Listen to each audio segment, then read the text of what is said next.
Hey there, true believers. You're tuned into Baxter Building Radio via the Negative Zone feed, and welcome to episode 23 of the Fantastic Four Fancast. I'm your host, Nate Charles, and as always, I am joined by my co-host. His name is Shane Murray. How you doing tonight, Shane? I'm all right. How are you doing, bud? I'm doing pretty good. Doing pretty good. We are recording this on November 1st, which means that our local comic shop just went through a grand reopening event that both you and I attended. Pretty good day. Got to meet some cool people. Got to pick up some fun things. Yeah, what all did you get? So Ben Harvey was in attendance at the grand reopening, and we talked about him a little bit back in episode 21, as he did the Doom variant cover for that issue of Fantastic Four Volume 7, number 26. And yeah, I picked up, because not only am I a huge Fantastic Four fan, but I'm a huge Captain America fan, a canvas print of his cover to Captain America number 1. That's awesome. Yeah, yeah. And then I picked up a couple random issues to fill in my collection and finished off the Death of the Silver Surfer miniseries that's been going on right now. What about you? Did you pick up anything interesting? I picked up that Doom cover from that issue we talked about on episode 21. The what was that fan number 26 Yep, Volume of the 7, last 26. volume. Awesome, man. You got that signed? And I did get that signed, yeah. So That's sick, man. That's sick. So, I'd be remiss if I did not bring up the fact that we are recording this episode on November 1st. However, this episode will be dropping on November 12th.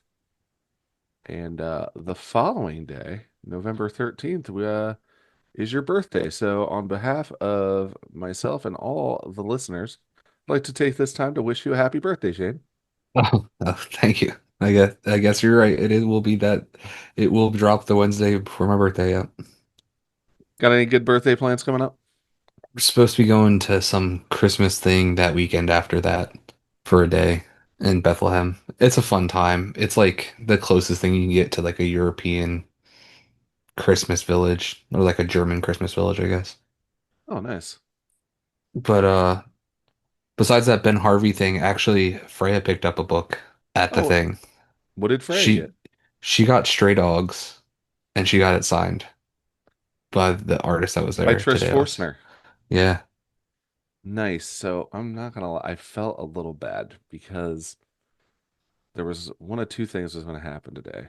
Either the thing that did happen, which was me buying that canvas print off of Ben Harvey, or having a blank cover variant done by Tris Forstner. I wanted Lockjaw drawn on like a blank cover variant of the Fantastic Four. They were both going to be the same Mm, price. Unfortunately, the cap piece just spoke to my heart more. I mean, you have to have it for the cap wall. I do. So but yeah, she was super. She got that before we got anything else. She came running over while I was looking at other stuff in the shop, and she was like, "I got a comic and it's signed." And she was so happy. That's awesome. You love to hear that. You love to see that. Yeah, yeah. After years and years of trying, I'll take any little thing to try to get them interested. Anything's a victory. So it's a win for me. Well, all right, Shane, are you ready to take a dive into this week's issue? Yeah, yeah. This is the one that you let me choose, so I hope you enjoy it. And it's aggressively 2000s art. So today we are covering Human Torch Volume 3, Number 1, which is cover dated for June of 2003, but was released on April 9th of 2003.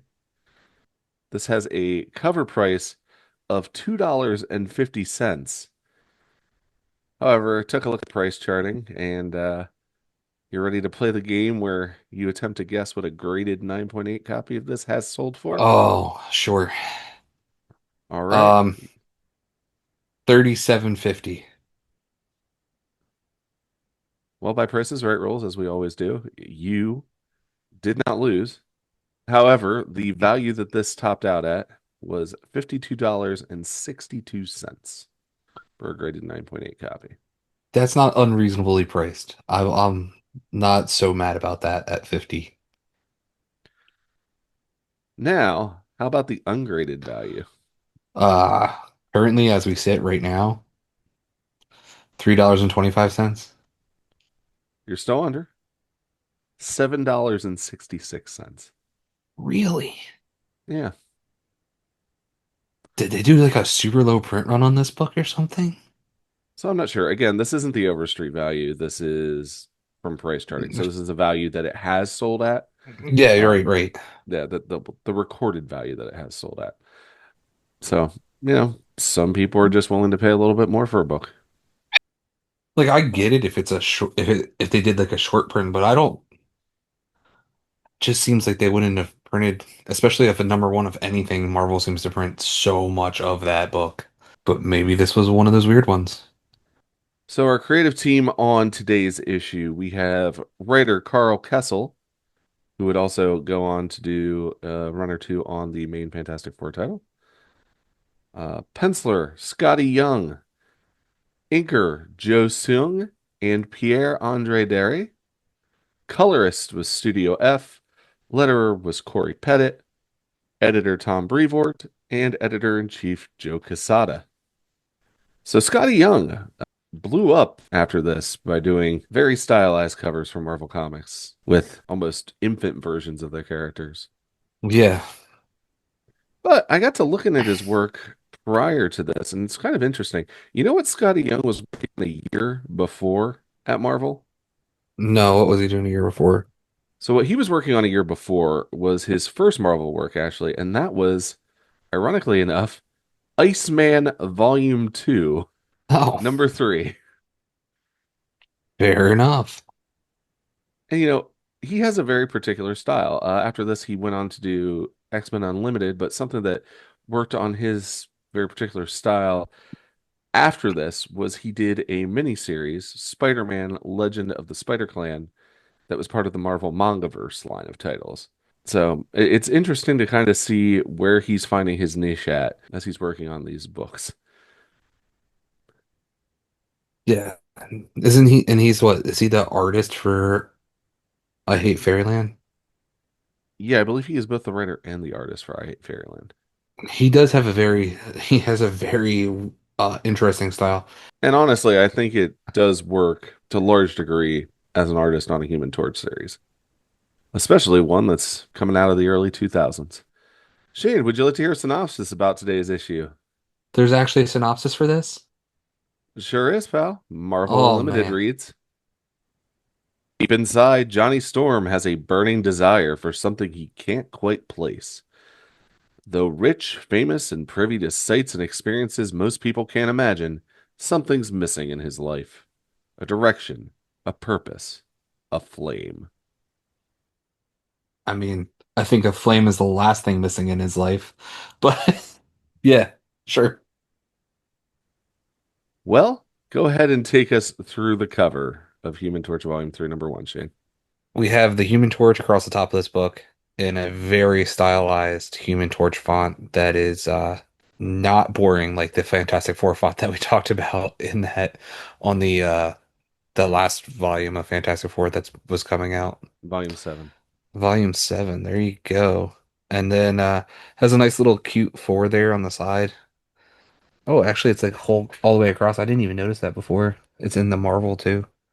And then you have him completely engulfed in flame going across the top of the city with smoke about across the bottom. It's a super stylized Human Torch image, which is what this whole book really is. And then just the way the flames are stacked on top of each other. It's a very striking cover. I really appreciate how the sky is colored in the background. You get kind of the gray, smoggy look down around the city, the clouds there in the background that then kind of dissipate to show the brighter bluish hue of the atmosphere above. But it does a very great job of contrasting against how bright Johnny is. Oh yeah, he is extremely bright on this cover for sure. So, as we open up this book, what are we seeing here, Shane? We see a high school that Johnny. Well, I mean, we'll get into it, but you would automatically assume that it's a high school that Johnny would be attending. But it just looks like a regular normal day. And in front of this high school, we are seeing Johnny pull up in what kind of car would you say that is, Shane? It's supposed to be some kind of mix of like 70s, like late 60s, early 70s muscle car. It has like the front of a Plymouth slash Oldsmobile and like Ram hood uh hump, and then it's a convertible with the window cut down, like a very foose cut. Well, it's supposed to be a 1971 Firebird Trans Am. Oh, that's what they say it is, but it doesn't look anything like one. So it's a really weird car. And it's black and it has flames painted on the hood. Yeah. And as it pulls up, it makes a sound, Shane. Yeah, Varoom. We do have a caption here, which has the creative team's credits in there, plus president of Marvel at the time, Bill Jemas, saying that they are pleased to present the first solo story in far too long of Marvel's most fantastic Fireman, the all-inspiring Human Torch. And Johnny brings us in with some narration. Summer hit like a blast furnace. This was a few years ago, and at Glenville High, it was just too hot to think about finals for some people. And he thinks to himself as he watches some girls pass. Whose car is that? She asks herself, eyes sliding over the metal flake up to contact. We have established contact. Okay, don't blow it. Don't crash and burn. Remember, you're so cool. You're Johnny, right? Johnny Storm from my history class? Asked the brunette as the blonde next to her says. Yeah, when he came to class, Tia. Ow, that hurts. Yeah, I missed some classes, but I got reasons. Like, I helped my sister's boyfriend a lot, testing super secret experimental stuff. Stuff I can't talk about, you know? Oh, yeah, I know. I remember now. Johnny Storm, cute but crazy, always telling some fantastic story. Guess I just have a rich inner life. But I didn't know you had such a killer ride. No one knew. Rebuilt it in my garage all by my lonesome. That sounds so sad, you all alone like that. Tia, you can't suddenly like a guy because of his car. Oh, I'd agreed normally, but seeing as how this is a fully restored 1971 Firebird Trans Am and anything but normal, well, why don't you girls get in and see it for yourselves? Thought you'd never ask. Hop in back, Hannah. Actually, I'd like Hannah, is it? Hannah riding shotgun. Up front? Hannah? That's very, very noble of you, Johnny. But, well, truth is, my friend just had a hellacious breakup. And while I'm doing all I can to get her back into the social swing, these things have to be eased into. Slowly. Shotgun would simply be too much for her too soon. You understand, says Tia as she enters the passenger seat. Meanwhile, there is another young man in a varsity jacket walking across the street towards the car. Is he actually walking towards a car, or just is he walking to school and it just happens to be near the car? Yeah, it's probably that one, honestly. Okay. Johnny continues to plead his case. Not really. I say if you're going swimming, you might as well jump in the deep end. If you're gonna go, go all the way. Hello, over here, the person you're talking about? I'm so not going all the way, thank you very much. And I'm not swimming either. I'm keeping both feet firmly on the ground so you can both stop. Hey, nice car. Oh my God, Mike Snow. Thought you were at the Olympic tryouts. They over? You make the team? No, duh, he made the team, Tia. He's the snowman, only the best wrestler in the state. Actually, my match isn't until later. Perfect. Then Hannah and I can give you moral support. Be your own personal cheerleaders. I don't. Don't thank me. Besides, my friend Hannah, she needs a little work in the self-esteem department. This'll do her a world of good. Well, okay, I guess. You're not busy. Us? No. Calendar's wide open. Nothing planned. Nothing important.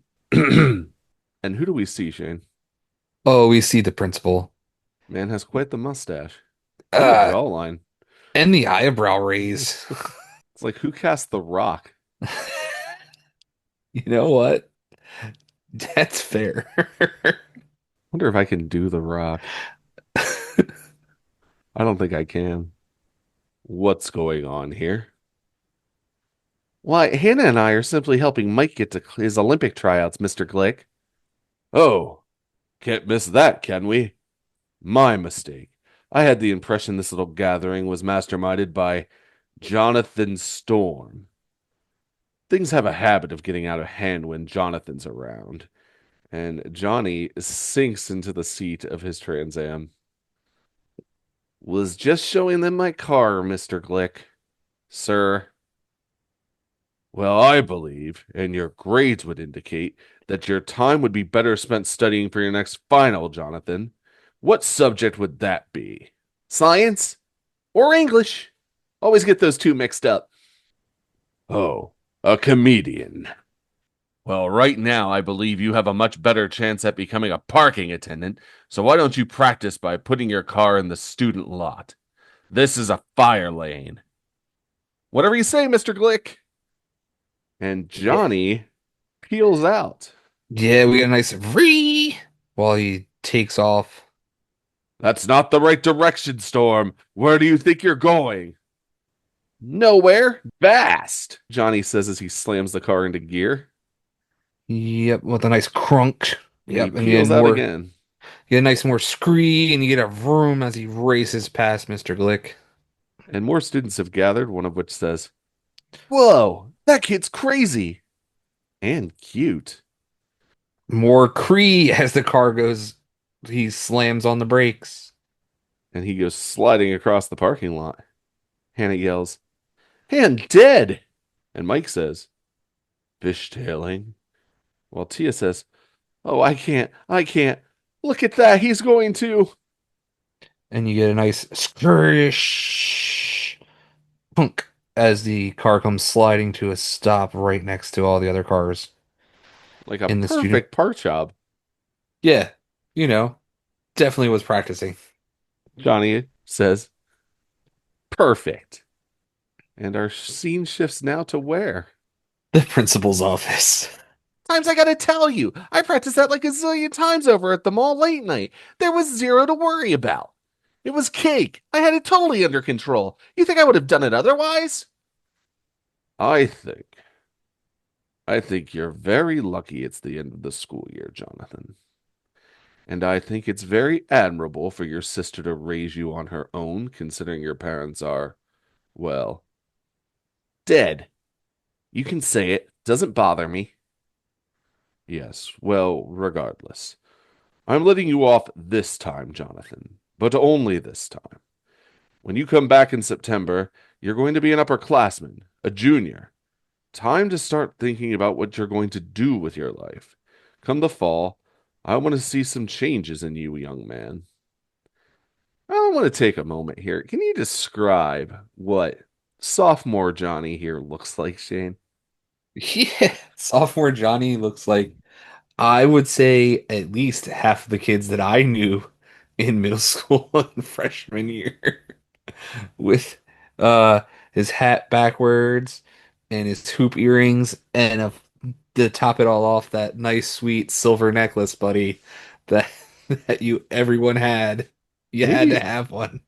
maybe I'm off base, but he looks like a cross between Eminem and Fred Durst. Well, that's the backwards hat for sure. And then the blonde will give you the little bit of Eminem, I guess. Yeah, yeah. There's a little bit of both going on. This is like the quit. This is if you could wrap all of the 2000 like that 99 to 2004 style choice of high schoolers in one body. And our scene shifts once again to September. Once again outside of Glenville High, where we're hearing Johnny say, "So my sister's boyfriend is Reed Richards, right? He's like only the smartest guy in the whole world. And he had this rocket ship he was itching to test run, so we went up to outer space, me and Sue and Reed and this other guy named Ben. Only we got blasted by cosmic rays and crashed and found out we all got these different superpowers and stuff. So now we call ourselves the Fantastic Four and stop alien invasions and things like that. I can burst into flame, fly around, shoot fire from my hands. It's pretty cool. And that's what I did on my summer vacation. So right now, we see Johnny's appearance has changed a bit. Now, take us through Johnny now, if you would, Shane. So Johnny now, as he pulled the earrings out, he isn't wearing the necklace anymore. His hair is longer, which we're not, I'm assuming is longer because he's not, or maybe it's just because he doesn't have a hat on. And he looks like a more mature Johnny from when we saw him last. And everything but his actual like speech. And how are his classmates seeming to react to Johnny's story, They all look like they don't believe him whatsoever. including Mike Snow? He just looks completely unamused. Yeah. Johnny's teacher comes up and puts a hand on his shoulder. Well, my, that was a very interesting report, Jonathan. Very imaginative. Any questions, class? And one student holds up a Daily Bugle, which has a photograph that apes the cover of Fantastic Four, Volume 1, Number 1. Storm, you saying you're this human torch dude? Mm-hmm. Well, then you just blew your secret identity all to hell, Mr. Superhero, in case you didn't notice. Who said we got secret identities? Who even said we're superheroes? We don't wear masks. We got nothing to hide. And Mike Snow pipes up. So show us. If you got nothing to hide, show us something fiery. Johnny comes up and leads on his desk. Wish I could, Snowman. Spend the night fighting Skrulls kind of taps you out. Know what I mean? Oh, that's right. You probably don't. And our scene shifts to the courtyard, where Tia, Hannah, Mike, and a couple other students are gathered. And Tia says, "Lame attempt to get attention, no doubt about it. I mean, Storm's a cutie, sure, but this whole torch story is just so sad, so desperate. I say he's just jealous of you, Mike. Now that you've made the Olympic wrestling team, everyone knows who you are." "I guess, Tia, it's no big deal." And Hannah, who's obviously cold, says, "Well, I think it's a big deal that you're staying at Glenville, what with your training schedule and all. Be glad to help any way I can, shirt off my back sort of thing. I mean, not literally when it's so cold." And Mike takes off his jacket. "Here, Hannah." "Oh, very smooth. I've taught you well, young Jedi." "Well, what? I'm really am cold." And Johnny comes waltzing up. "I'll fix that." "With what? Your warm personality?" "No, that's a standard feature. But I got a few other tricks up my light cotton sleeves." "Stop marking territory, guys. I'm fine, see? Neither of you have to do anything for me. I don't want you to do anything for me." And Johnny takes a walk towards a pedestal in the courtyard, pushing aside the crowd, and says, "It's not about you anymore, Hannah. I have to prove to the great Mike Snow that Johnny Storm is a man of his word. Stand back, everyone. I'm about to release the raging fury of the sun and don't want anyone hurt." And Johnny says, "Ready, set," and he scrapes his knuckles off of the pedestal. It makes a sound, Shane. Yeah, he gets a nice scratch across the concrete table there. Flame on. And his thumb sets itself ablaze. A stunned Hannah said, He he really did it. While Tia says, and he is cute. Wait a minute. He's holding a match. And he is indeed holding a match, Shane. Yes, he is. Johnny drops the match and says, Heh, busted. Can't slip one past the snowman. Should have known. Move along, everyone. Nothing to see here. Show's over. But what happens to the match, Shane? Well, he drops it onto his pants, of course, because his pants are 5 times too big because they're early 2000s and they're super baggy. And they instantly catch fire. And Johnny, in a panic, begins to try to shake his leg to put the fire out. Ah! I mean, everything's okay. Don't worry. It's under control. And what happens to Johnny, Shane? Well, he fully flames on with a giant foom. Oh my God. He can't look. That smell. Gonna hurl. And Snow runs up with his jacket, looking to throw it over top of Johnny. Hold still, Storm. No, don't. Stay back. I'm fine. Believe me. And he takes off into the sky, shouting, I've never been better. Yeah, great pinup page there. And he lands back in the courtyard. And now what's he decked out in? So he's decked out in his Fantastic Four uniform, which is probably why he has to wear a turtleneck to school now to cover up his uniform. Talk about hot, huh?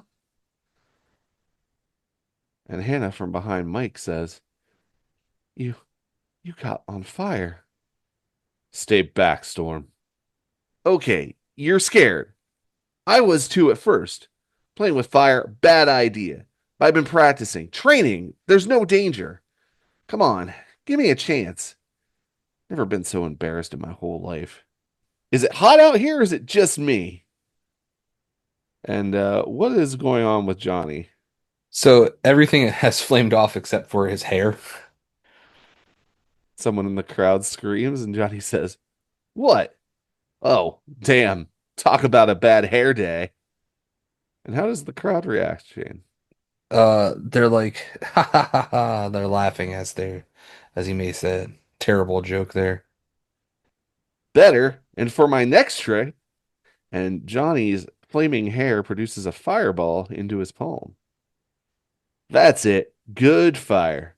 Fire, our friend. Nice fire. Now flame off. And he closes his fist and extinguishes the flame. See, everyone? Hannah, you can touch me now. I'm not hot anymore. And Tia comes up and places her hand on Johnny's chest.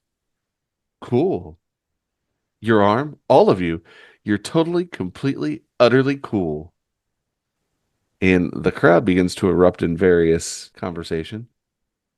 The Human Torch in my school. Awesome. Set your hair on fire again. That was intense. Hey, Johnny, you got heat vision? My old man's never going to believe this. But Hannah begins walking back towards the school, being watched by Mike and being watched disappointingly by Johnny. And Mike Snow turns and glares over his shoulder at Johnny, while another passerby says, I mean, you're the biggest thing to hit Glenville ever. Dun dun dun. We turn the page to October 10th, where Johnny says to his teacher, Homework? Gee, I totally forgot. I was just so busy saving the world last night. And on October 19th, at a pep rally, a high school administrator stands on a stage in front of a crowd holding up signs for what, Shane? They're trying to rename the school. All right, everyone. The school board's agreed to consider changing our sports team's name to either the Blizzard or the Blaze. Moving on to October 21st, as Mike Snow gets in his locker, Johnny pumps up behind him. Yo, Snow! No hard feelings on this sports name thing, right? May the best man win, you know? I mean, you're going to get the gold this winter, no doubt. Then after you could like get your own costume and join the WWF as the Abominable Snowman or something. What you think? And Mike slams his locker and begins stomping off. I think one guy from this school in a stupid suit is more than enough. Oh, nothing personal, I'm sure. On the next day, October 22nd, Mike Snow comes up to his locker to see what? It welded shut with a nice flame written on the door. I believe it says Flame On. Yeah. On October 29th, we see that Johnny has won the sports team name competition, with the new cheerleader uniforms being outfitted for the Blaze. Hmm. Hannah walks by unimpressed, while the cheerleaders flirt with Johnny. New Blaze cheer outfits? You like, Johnny? What's not to like? Can't take my eyes off them. But he does as he watches Hannah walk away. And then we fast forward to Halloween, Shane, where Johnny pulls up in his Trans Am next to Hannah, who's dressed like a clown. It says, "Big costume party tonight, Hannah. Want to go?" At Jane Campillo's? At Avengers Mansion. Sure, look for me there. I'll be the invisible girl. That's a no, isn't it? And on November 2nd, while Hannah walks with Mike Snow, Johnny skywrites a message to her. And what does it say? Surrender, Hannah. And Hannah looks at it and says, cute and crazy. Don't forget crazy. And on November 5th, Johnny enters a storage closet, producing a flame from his hand. Hannah, I got your note to meet you here. Hannah? Can't see a thing in this, but what happens, Shane? The smoke turns the sprinkler on with a nice and bung bung bung bung bung bung bung as it just drips all over him, and Johnny gets drenched. And a few minutes later, Johnny is outside school talking to the first responders from the fire department, as well as what I believe is a school official. Responded in record time to that alarm, Captain, but then I knew the Glenville Fire Department would, the official says. If you knew that, Jonathan, why did you have to test it? The important thing for all of us to know is we never ever have to repeat this pop quiz. I'm satisfied if you gentlemen are. And Johnny approaches Hannah at her locker. Well, that was unpleasant. Don't worry, Hannah. I didn't mention the note you sent me, but I got your message loud and clear. I'll stop asking you out. Note? What note? Wait, if you didn't arrange that rendezvous, then? And who's walking up behind Johnny? Mike Snow singing himself a little song there. What's that song, Shane? Raindrops keep falling on my head. Who else? Right. Well, he'll be singing a different tune soon. And Hannah turns to Johnny annoyed. Wonderful. More of the snowstorm rivalry this stupid school thrives on. Why don't you two just fight and let everything get back to normal? Hey, I don't want to beat on the guy, but I won't be dorked either. He gives, he gets. Until someone gets what? Hurt? Doesn't matter who started this, Johnny. Me, I just like it stopped. Okay, say I let this one slide. You go out with me then? I guess. Once. If you promise not to give Mike any payback. Read my lips. And we fast forward to November 7th, and what do we see? We see Hannah and Johnny in front of her apartment, and they are in an embrace. Phew, getting a little hot for me. You seem to like it. Not the making out. You're heating up like a furnace. What can I say, Hannah? Get me all fired up. Seriously, Johnny. Look, you're a great guy. Better than I thought. Who knew what was behind those souped up cars and superpowers? But we've got to slow down. I don't want to get burned, especially my heart. Been there, done that. and she turns to enter her building. Hey, Flurries! Just in time to give you a cold shower. See you later, Johnny, but sooner than you might think. And Johnny begins walking down the street, thinking to himself, not bad. Not bad at all. But what I want to know is, how come every time my fun gets ruined lately, there's always snow? And as Johnny's walking down the sidewalk, he approaches a tree, and who's in front of him? Mike Snow creepily stalking him. She deserves better than you, Storm. What are you doing here, Mike? Don't live near here, do you? You weren't like following me, were you? Can you say stalker? Leave her alone. Yeah, I could do that, except she likes me. I don't think I'm the one with a problem here, Mike. Excuse me. Still got some trig homework and a race of oppressed plant people to liberate tonight.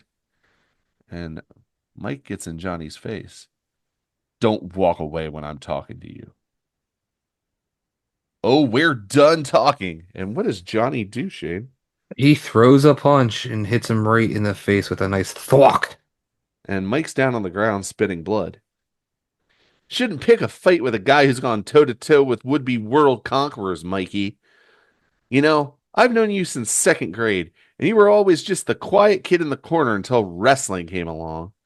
Well, you've had your 15 minutes in the spotlight, pal. Now it's my turn. Learn to live with. And what happens? Mike turns around and kicks his legs out from underneath Johnny. And you get a nice poof as he does this very quickly, and Johnny was well not prepared for this. Ugh! And then Mike hits him in the back. Yeah, nice whoomp. Ugh! And then gets Johnny in a headlock. Ugh! Not really much of a fighter, are you, Storm? Not really much of anything without your pretty powers. You don't fool me. I know without those fireworks of yours, you'd be nothing, a nobody. And Johnny yells, shut up! Shut up! And what happens, Shane? Once he gets so mad, it's like he flamed on just by yelling "shut up," and then Mike Snow catches on fire. And Johnny looks horrified. To be continued. All right, Shane. Well, what do you think? This was your pick. Yeah, I thought that this was going to be fun. Just change of pace after doing one, two, three, four, and it's I mean the art in one, two, three, four is beautiful, but the story is miserable. At least this is more fun, zany hijinks, I guess. Yeah, guy gets set on fire, Well, it's all in fun. tragically. It's snowing. He can get out of that jacket fast enough. You act like you never lit yourself on fire in high school. No, no, I actually pride myself on never having lit myself on fire. I definitely lit my shirt on fire in high school and then ripped it off out from underneath my chemistry apron because Huh. I lit a whole sleeve on fire. And I'll never forget the day when the teacher looked at me and said, "I'm not sure what's scarier, Mr. Murray, you with your shirt on fire or you with your shirt off." Huh. Well, that man certainly had his priorities straight. He never even got up from behind the computer. He was like, "I see you have this all under control." Because I already had the shirt on the floor and I had the fire out. Then he Huh. went back to doing whatever he was doing. Wow. So, how badly were you burned there, Shane? I wasn't burned at all. Oh, nice. Because I, like Johnny, wear very baggy clothes. So once my sleeve caught on fire, I just ripped it out and stomped it out and then threw it. That shirt got thrown out when I got home, but I had to wear it for the rest of the day. Huh. It smelled like it smelled like burnt hair though. Right. So I was ripe for the rest of that day.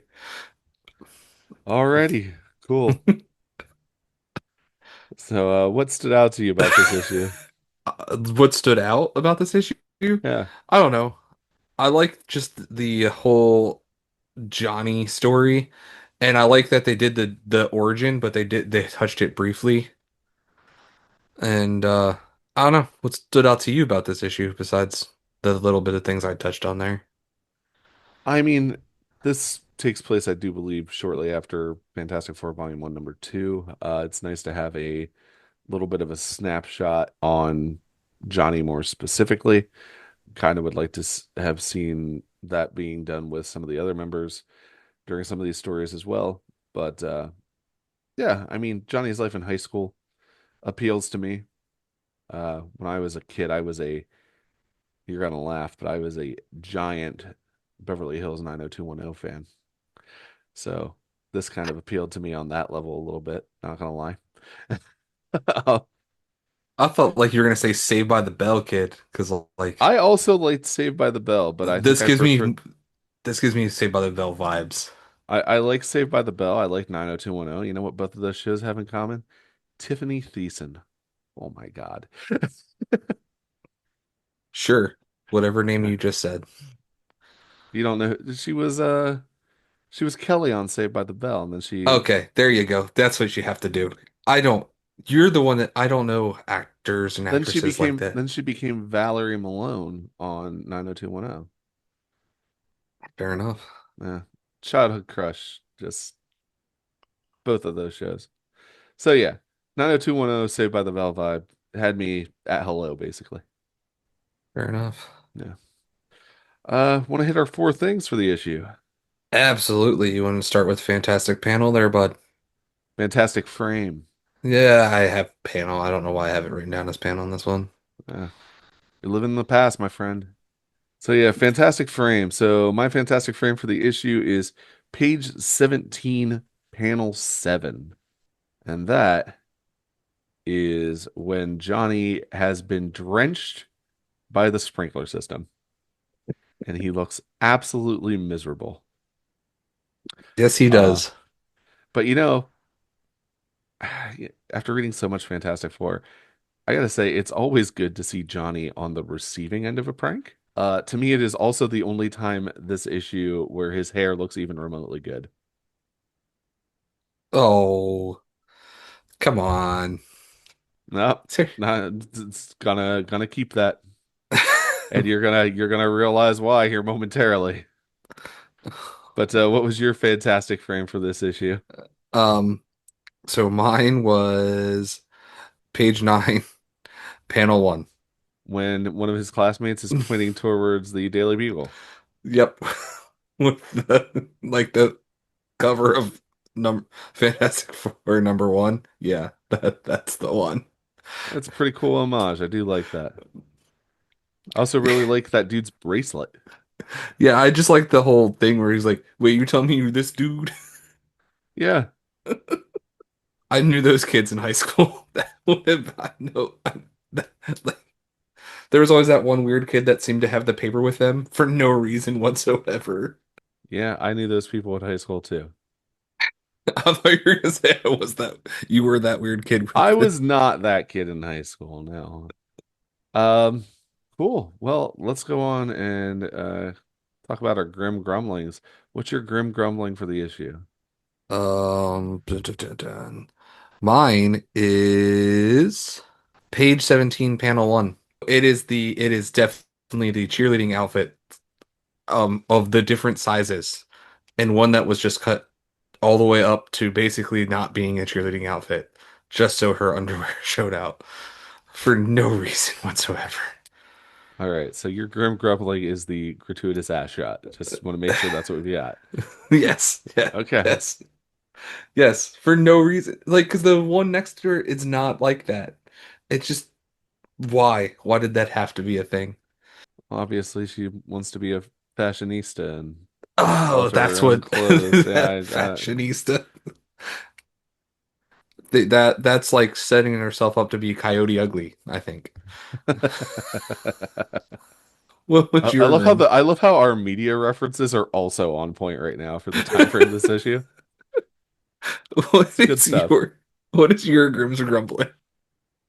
Johnny's hair the whole issue. I have no idea what's going on with it, but I don't like it. Like, you mean after the hat, or even when it's under the hat?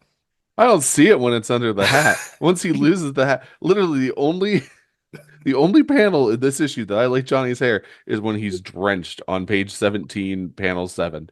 That's No, literally it. The rest of it, I see him, I see his hair, and I go, what is happening? Why?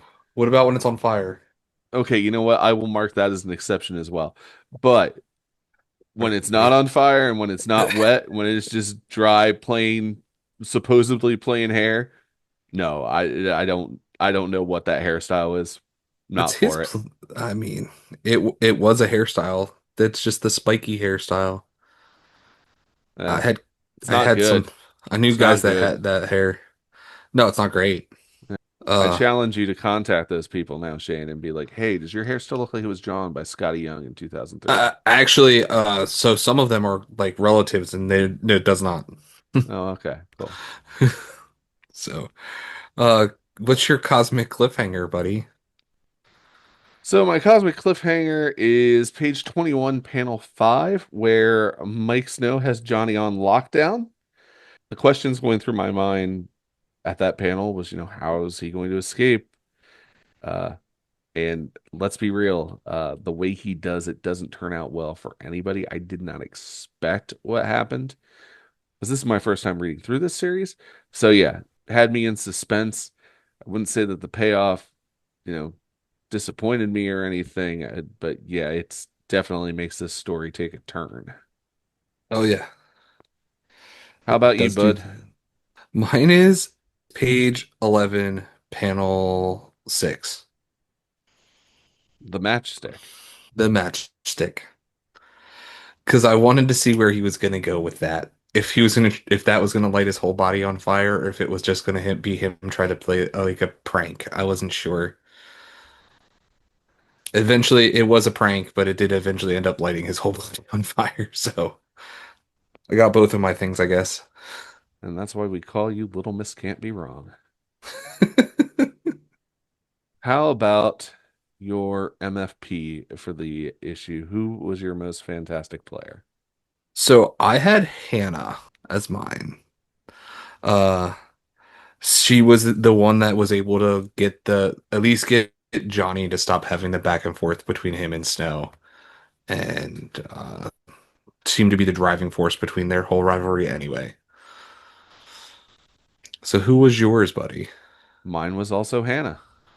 I really like that she didn't let herself get swept up by either Johnny or Mike for the majority of the issue. She's sensible. She had enough self-esteem to recognize that she's not a prize to be won. So, good for her. Really liked her character, and she really drove the story. So that I wasn't sure if we were gonna mesh up on that one or not. I had a feeling we were because it seemed to be the clear option, but Well, it's like of your other main characters in that story, you had Mike Snow, who became jealous and started antagonizing Johnny, and you had Johnny, who was already jealous of Mike, got superpowers, started showing off, and then set him on fire. I mean, it kind of had to be Hannah. could have been Mr. Glick. Anyway, so let's say that you want to read this story. Obviously, you can read around in the back issue bin, but you can also find it. There was a Human Torch Burn trade paperback put out in April 2009. There was also a Human Torch by Kessel and Young, the complete collection, put out in July of 2014. The 2009 trade covers the first 6 issues of Human Torch, and the 2014 trade covers all 12. You can also find this story on Marvel Unlimited. Shane, you interested to hear what we are talking about next week? Yeah, actually, I very much am. So next week we are going to go back to Fantastic Four Volume 1 and finish off that initial John Byrne written story in number 221. Ah, we're finishing up the Coke Tale. Yep, the Coca-Cola tie-in. Oh, you made it sound much more professional than the Coke Tale. Yeah, well, that's what I do. I keep the balance. One of us has to be the smart one. Yep. And it comes down to me to be. Yeah, well, I was gonna say it can't come down to me. We already know that. The listeners know. I'm aware. It's okay, Shane. We still love you anyway, pal. You only have to listen to one of the Shane uh what did we effectively call those? Synopsis. The Shane-opsises that Yeah. you to know. And with But that being said, listeners, your feedback is genuinely important to us. We would highly appreciate it if you left us a 5-star review on Apple or a comment or review on Spotify. You can subscribe to us on your preferred listening platform so we show up in your feed each and every week. We are on Facebook at the Fantastic Four Fancast. Shane, that group now is up to 221 members. that's awesome. Yeah. Actually, I just refreshed it and we're at 224. So we literally grew within like the last hour. Um, Huh. yeah. On that Facebook group, we encourage you to engage in FF related discussions and share Fantastic Four content. We only ask that you adhere to our group rules and, most importantly, be respectful of your fellow fans. You can also follow us on Instagram at Fan4Fancast. That is FAN, the number four, FANCAST. Or you can also email us at fan4fancast@gmail.com. Again, that is FAN, the number four, FANCAST@gmail.com. We take questions, we take episode suggestions, we take feedback. Any of those, take into consideration. Feedback we'll read on air. If you don't want us to, just let us know. Shane, have you any final thoughts regarding Human Torch Volume 3, number one? Yeah, I was afraid that you weren't gonna like it because of how aggressively early 2000s it was. But I'm glad that you actually found some joy in this also. So I want to ask you a question here. Why do you think that? Because I mean, I read comics in the early 2000s. You did. I know. I don't know. You seem to like a more I wouldn't say professional art style because this is obviously a professional art style. A more traditional art form than what's going on in this book. Listen, to be fair, my grim grumbling for the week did have to come down to something with the art. But I mean, I can appreciate stylized artwork. So I may nitpick here and there. It was hard for me to find, like, I had to nitpick to find that in this issue. So yeah, do I prefer maybe more classic comic book artists like, say, like Neil Adams or George Perez, John Byrne? I mean, yeah, probably. But, I can find an appreciation for Scotty Young. Yeah. I mean, that's all. That was the only thing that really, I don't know. I'm just so used to we're always talking about like a traditional artist. I mean, I literally am staring at like four Neil Adams signatures in my room right this second. So But yeah, like I said, there were definitely things about this that appealed to certain sensibilities I had. So we're good. I think we're gonna have a fun time reviewing this story arc. So, yeah. I don't know. It seemed fun when I read through the first couple of issues before I picked this out. well, can't dispute that. Well, until next week, I'm Nate Charles, and for Shane Murray, we hope you all stay fantastic.